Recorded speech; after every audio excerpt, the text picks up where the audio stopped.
주진우의 이슈 해설. 구독, 좋아요, 알림 설정 부탁드립니다. 안녕하세요. 국민의힘 주진우 의원입니다.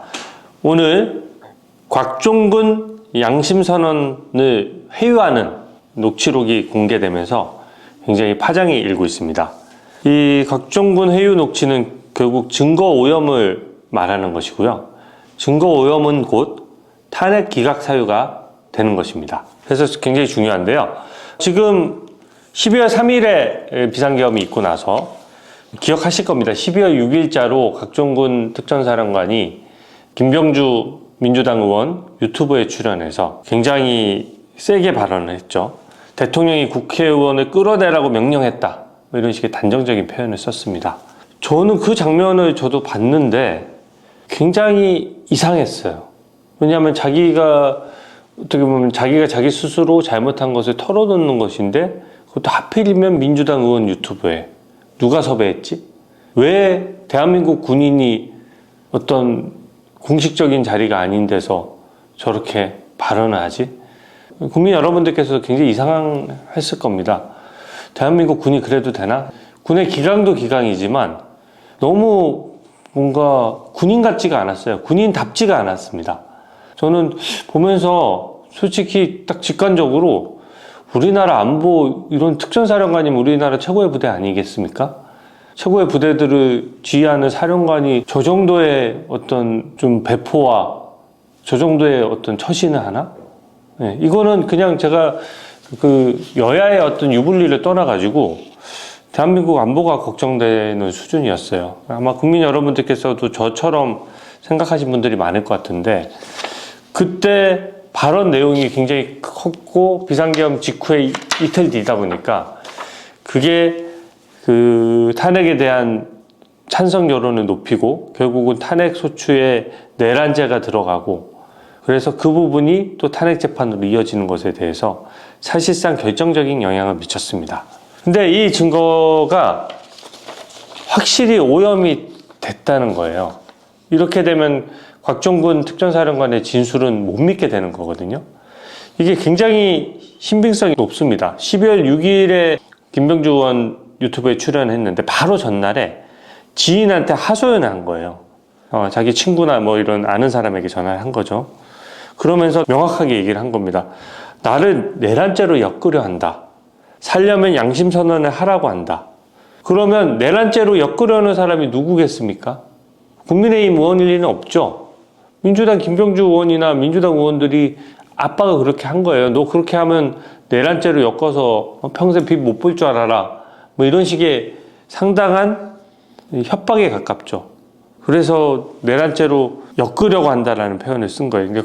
곽종근 특전사령관 입장에서는 본인은 내란죄로까지 생각을 안 한 거예요. 오히려 보면은. 그때 상황은 내란죄는 성립하지 않는다라고 생각하고 생각도 안 하고 있는데 내란죄를 들먹이면서 그러니까 엮으려 한다는 표현이 있는 거죠. 들먹이면서 겁박을 하니까 본인이 나를 내란죄로 엮으려고 하는구나 라고 해서 겁을 먹은 것이죠. 그리고 특히 양심선언을 하라고 한다. 양심선언도 하라고 하는 주체가 누구겠습니까? 민주당 의원들이겠죠. 그럼 양심선언을 하라고 한다는 얘기는 말 그대로 말만 양심선언이지 자기들이 불러주는 대로 하라는 얘기예요. 이게 뭐랑 또 연결되냐면 김현태 707 특임단장이 또 이제 그야말로 진짜 양심선언을 했죠. 곽종근 특전사령관하고 김현태 특임단장이 있는 자리에 박범계 부승찬 민주당 의원이 찾아온 거예요. 뭐 약속된 게 아닙니다. 그냥 둘이 찾아와가지고 1시간 30분이나 회유를 했다는 것입니다. 그러니까 김현태 특임단장이 봤을 때 야, 회유 진짜 심하게 하네 이렇게 생각을 했으니까 이런 증언을 하는 거거든요. 근데 질문과 답을 적어주고 리허설까지 시켰다. 이렇게까지 얘기했습니다. 이게 무슨 증거조사며 이게 무슨 국정조사며 이게 국회에서 한 증언 믿을 수 있습니까? 또 검찰에서 진술한 진술 믿을 수 있나요? 저는 이게 뭐 반칙을 떠나가지고 증거 자체를 아예 이 정도면은 증거로 쓸 수 없는 겁니다. 이거는 만약에 이런 진술을 증거로 쓴다 그러면 이건 법치주의가 아니죠. 여러분 법치주의를 뭐라고 생각하십니까? 가장 핵심은요, 증거에 의한 재판이에요. 근데 그 증거의 수집 방법이 아주 적정해야 되는 겁니다. 딱 법상 엄격한 증거 조사를 거쳐야 되는 거예요. 근데 곽종근 특전사령관이 거대 야당의 압박을 받은 상태에서 양심 선언을 해야 내가 산다. 자기가 살기 위한 거거든요. 내가 살려면은 나와 내 가족을 위해서는 없는 말도 지어내야 된다라고 됐을 가능성이 높아졌기 때문에 이 진술 자체가 오염된 것이죠. 그리고 회유가 된 측면이 있는 것이 엮으려 한다는 말과 양심 선언을 하라고 한다. 그리고 질문과 답을 적어준 부분. 그때 어떻게 회유를 했냐? 이게 맥을 같이 하는 겁니다. 공익신고자로 지정되도록 도와주겠다. 그 얘기는 먼저 털어놓은 공익신고자가 되면은 형을 감경받을 수 있으니까 너는 민주당이 보호해줄게. 너는 감싸줄 테니까 걱정하지 말고 최대한 세게 얘기해. 그러면서 답까지 정해줬다는 거거든요. 그러니까 이거는 어떻게 보면 일종의 위증교사에 해당하는 겁니다. 저는 그렇게 생각하고요. 곽종근 특전사령관이 결국은 그렇게 강력하게 발언하고도 지금 이제 다시 진술이 지금 흔들리고 있는 것이죠. 거짓말로 얘기하게 되면 진술이 일관성을 갖추기가 힘들어요. 그래서 민주당 겁박에 하루 종일 시달리고 살려면 시킨 대로 하라는 것이죠. 근데 공익신고자 요건 자체가 안 됩니다. 어떻게 보면 이 회유도 사기성 회유예요. 공익신고라고 하는 거는 은밀한, 내밀한 내가 어떤 회사를 다니는데 그 회사에서 환경오염 관련된 무슨 그 재료를 쓰면서 그 몰래 감추고 있다. 이런 것을 내가 스스로 자진신고함으로써 내가 그 사건에 일정 부분 관여돼 있더라도 면책을 받는 그런 제도거든요. 근데 이거는 비상계엄 행위 자체의 법적인 평가 부분을 떼고 나서 보면 비상계엄이 그 갔던 부분들은 다 CCTV로 그 상황 자체가 다 거의 찍혔기 때문에 곽종근 특전사령관이 뭐 얘기할 게 없어요. 기본적으로. 그럼에도 불구하고 이것을 공익신고자로 어떻게 보면 핵심 역할을 하는 사람인데 같이 내란죄가 인정되면 다 같이 내란죄가 인정되는 것이지 핵심 어떤 역할을 수행했던 사람이 갑자기 몇 마디 민주당이 시킨 대로 말을 떠들었다라고 해서 그 사람 자체가 면책되는 상황이 과연 정의에 부합하겠습니까? 그러니까 정의와 법치주의에 부합하지 않기 때문에 공익신고자 요건도 안 되는 거예요. 그러니까 지금 민주당에서 회유를 하면서도 그 와중에 사기를 친 것이죠. 근데 이게 탄핵 재판하고도 엄청나게 연결이 돼요.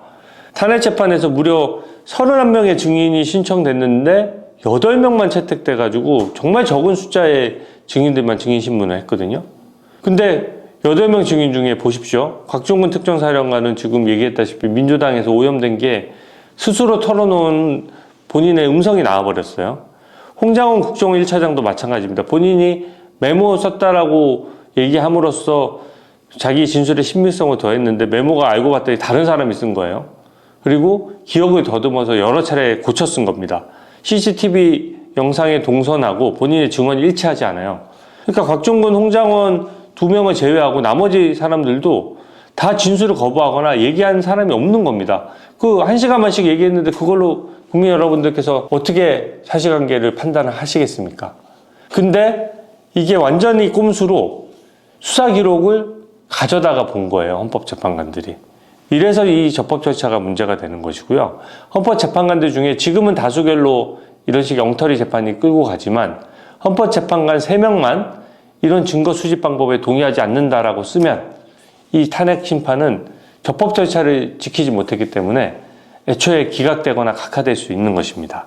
저는 헌법재판관들이 법률과 양심에 따라 우리나라 법치주의를 꼭 지켜줬으면 한다라고 생각하고요. 8명의 재판관이니까 3명의 재판관만 이 부분에 대해서 확고한 법치주의를 수호하겠다는 신념을 보여주기를 바랍니다. 특히 이 기록은 220건이나 되고 7만 쪽에 이르러요. 그리고 거기에 있는 수많은 조서들이 얼마나 서로 상충되는 내용도 많고 따져볼 게 많겠습니까? 근데 8명만 채택했다는 거는 어떻게 보면 기록 서너 건당 1명 정도를 불러본 거거든요. 기록이 한 이 정도 두께가 됩니다, 기본적으로. 그러니까 7만 쪽이니까 거의 책으로 따지면은 만쪽에 달하는 증거들 중에 만쪽당 한 명씩 정도 불운택이에요. 그래서 그 만쪽이나 되는 그 증거들을 어떻게 검증한다는 것입니까? 저는 만쪽짜리 어떤 자료를 받았는데 거기에 한 명 불러서 상대방한테 45분만 시간 주고 이 만쪽의 모순점과 잘못된 것을 지적하라고 한다 그러면 아무리 뛰어난 변호사라고 하더라도 그 누구라도 불가능한 거거든요. 법은 불가능을 강요하지 않는다. 유명한 법 격언입니다. 이거는 기대 가능성이 없는 거예요. 그래서 곽종근 해유 녹취가 저는 증거 오염의 상징적인 장면이 되고 또 탄핵 기각의 어떤 중요한 단초가 된다. 이렇게 생각을 합니다. 특히 이 해유 녹취도 변호인단이 조속히 증거로 제출하고 변론 재개 신청을 해야 됩니다. 그래서 물론 저쪽에서 저 문영배 재판관 대행이다 탄핵 TF다 해서 또 기각할 수도 있죠. 이것이 법치주의의 어떤 역사거든요. 역사적으로 남겨놔야 돼요. 이런 변론 재개 신청을 하고 그렇게 함으로써 곽종근 이런 새로운 증거가 발견되고 홍장원도 새로운 증언이 있으니까 한 번 더 불러봤잖아요. 곽종근은 왜 안 불러봅니까? 다시 증인신문을 해서 이 민주당의 해유 과정, 증거의 오염 정도를 체크를 반드시 해야 탄핵 심판의 결론에 이르를 수 있다고 생각하고요.